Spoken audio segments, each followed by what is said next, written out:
After our long drive from picking up agility equipment, we made it down to the red farmhouse here.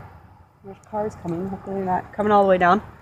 But behind me across the street here, and this is a busy street, with lots of cars. A lot has changed though, because there used to be bushes all the way around this front area here. And that whole decking on there used to be screened in. Well, actually there was a board that went around and there was windows in there. And they took all the trees down that were hit by lightning. I don't know if the fire chief still lives in that house right there, but he did. Over there? Yeah, this one right here. At first it was the police chief, and then it was the fire chief. Right. So that's my house that I grew up in. The window with the air conditioning in it, that was actually my room. And then the one on the other side there, that was my mom's sewing room. Actually, it used to be, before my mom and dad got it, it was a duplex. So there were stairs going up the back on this side here, and there was a door going in. Can't see in the backyard, but they had, we had a barn back there, one of the original barns, and then the other original barn had actually burned down, and all that was left was just the stones. The neighbors turned that into a garden. But they're no longer there either. This is where I went to high school. North High, home of the Polars. Nope, we gotta go that way. And the building back there, that there is the ice arena, and behind that is the football fields. Okay, this over here is the actual high school, which I'm actually gonna drive over there, so hang on. Gotta love it. This is where I learned how to cross-country ski and had a love of running. Oh, the killer hill is gone. Oh man. Well, this here with that brown, I don't even know what it is, but that wasn't there before. That used to be a huge hill. And the track wasn't that big. So there used to be a huge hill here. And we used to run what we'd call killers up the hill. And then we'd come down, we'd do it like 20 times, and then we'd have to run a mile on the track. But I guess not anymore. That's kind of crappy. Here is the back side of the building. This is where all the athletics, we always came down here to park. You always wanted to get parked right in the front here. That was one of the better spots. Back here's the gym, where all the locker rooms are. Yeah, right down that hall there. First one's the boys, second one's the girls. Better times. Got a nice new board, I see. And they put in a lot of speed bumps. And that's where the buses would drop the kids off in the morning. Yeah. There's that fire truck again. Must be just driving around like we are. Alright, so here's the other soccer fields. Hello, Mr. Fire Truck. St. Paul Fire and Rescue. So if you were lucky and you didn't have a parking pass, because parking pass people had to park in there, if you were lucky you could park on this street down here or in that lot way back there. Didn't have to walk too far. My favorite spot to park, however, is coming up around the other corner of the building here. This is the far back side. Actually, well, no, the apartment building's always been there. They just repaved it.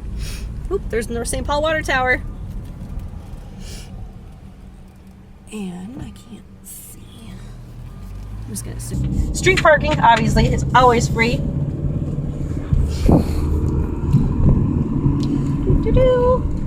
My favorite place to park, and I always would get it because I get here super early.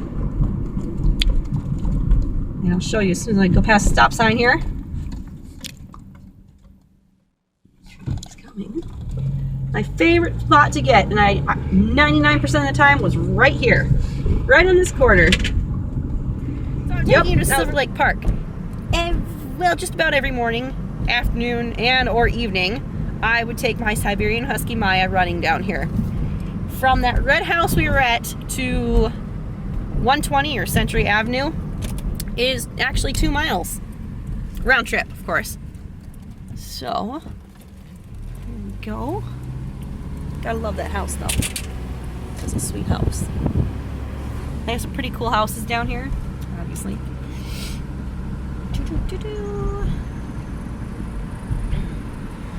Let's see. Get there from here.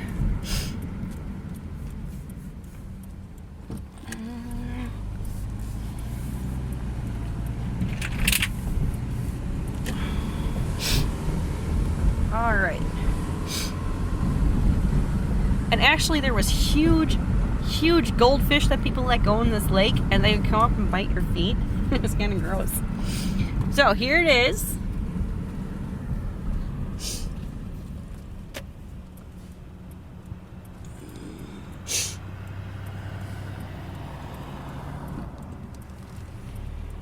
Okay, by this big, huge tree, which they totally ripped out now, used to be a metal slide, and it went to the top of those, where those bottom branches are, and it basically wrapped around the tree, but obviously they thought that was not safe, so they took it down. Our beach tower's there. That's the swimming area. And this here, I think, is bathrooms. Maybe it's maintenance. Who knows? I can't remember. There's this running path here.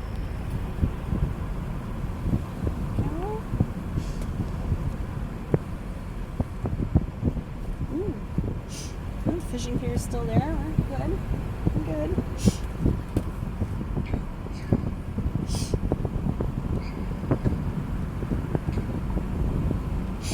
Our beautiful lake. Although I probably wouldn't eat the fish out of it.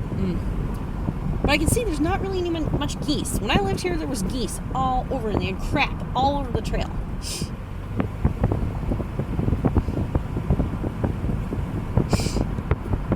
They redid this park here too, because they had a lot of metal parts. Now it's all plastic. Yeah. So I'm not really watching where I'm driving, and that's okay. So here's the other park, and then here's where the little trail ends. And Maya and I would run all the way up to 21, right, or Century, right here. Geneva, Division Street. It's got lots of names. Hey guys, we finally made it here to the Animal and Dog Training Center. Behind me here is the main door where you go in, and we'll take you in there and show you around. And out back are the agility rings, which are awesome. Big facility. Behind us here, they actually have their own pet graveyard. If your pets pass away, you can bury them back here, I'm sure. And we also have a vet clinic right on the other side of us here. This is where I grew up. This is where I trained. I trained with Terry and Carol Smorch. A lot of people. So I guess you'll see some obedience, you'll see some agility. They got multiple rings. And just a look around. I did all of my training with my Siberian Husky. And I think that's Sharon Anderson.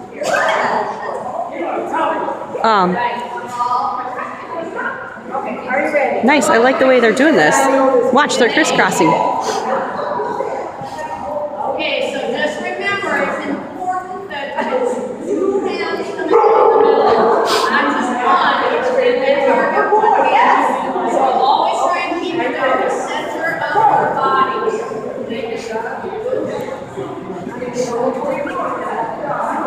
This one's always used for more open.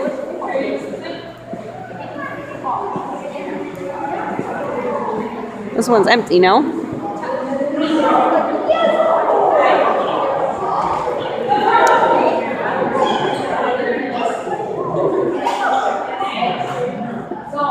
Oh, they now have a grooming room back there, as you can see.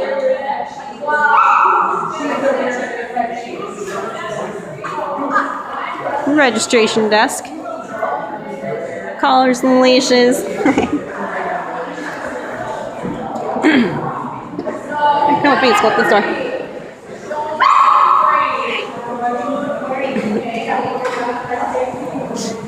So they've actually changed it. They put a lot of stuff on the walls and mirrors and wood paneling since I've been here. Of course, there's dog crates all over. They put matting down. This is the kind of building I want. It's huge. So they've got multiple classes going on, as you can see here. This is super, super exciting. This is Ring 1, right off the back of the building here. That's our little storage shed we used to store everything.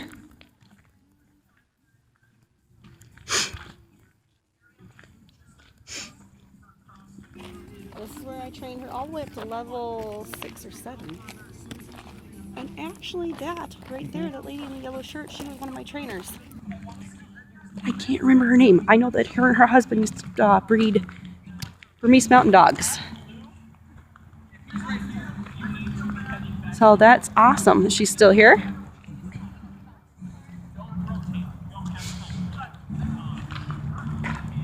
Oh, and actually they turned this into 2 agility courses. They put a pin down the middle. And we got ring number 2 down all the way down here, which those buildings never used to be here. Those buildings in the background, that all used to be, they actually owned it. The land, they did retriever training down here at one time.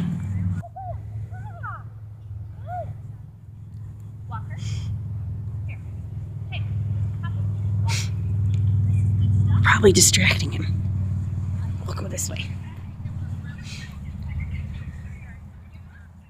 Holy shit, that's the same equipment I used to train on. That teeter. Oh, there he goes. He went through the tunnel. This is all that A-frame I used to train on.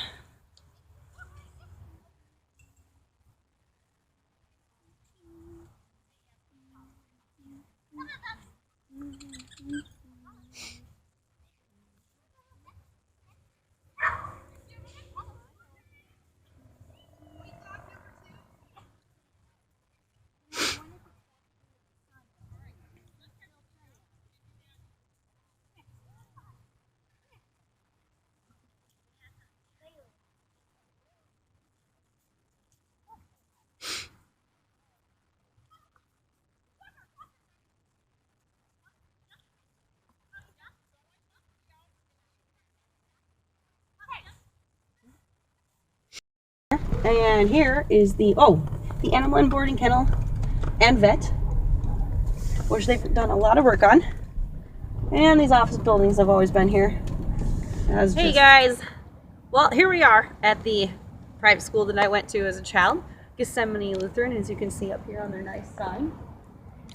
It's changed a lot actually, believe it or not. Out in this parking lot right here, there used to be a huge playground. Those are our soccer fields out back. There's a playground all the way on the other side down there. Let's see.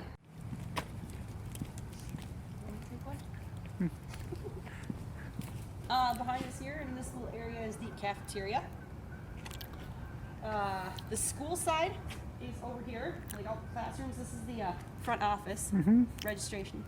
So on the right side here is the gym is in the middle, and then the classes go all the way around. This is like a huge meeting room area, whatever. Let's see. So we have a lunchroom back here. Would be the church, and then various offices and stuff like that, and then we have the commons room. So, yeah. Sorry we couldn't take you inside. It's locked. But I guess they got buses, which is cool. And that never used to be fenced in, and they have a playground now over there, which is a little safer because it's fenced in. Probably because they have preschoolers and stuff coming out here now. It used to only be kindergarten through 8th grade. Now I guess it's preschool through 8th grade. So I went here from kindergarten all the way up to 8th grade. We had between 25 and 28 people in my class. I graduated with 28. Most of the same kids all the way through. You know, so it was a small class sizes. When I went to school here though, we did not have to wear uniforms. 2 years after I left, they actually started requiring kids to wear uniforms. Girls had to wear skirts or dark blue pants with the white or yellow shirts with the logos on them. I never had to. So that was good. Well, I guess that's all for tonight. Bye for now.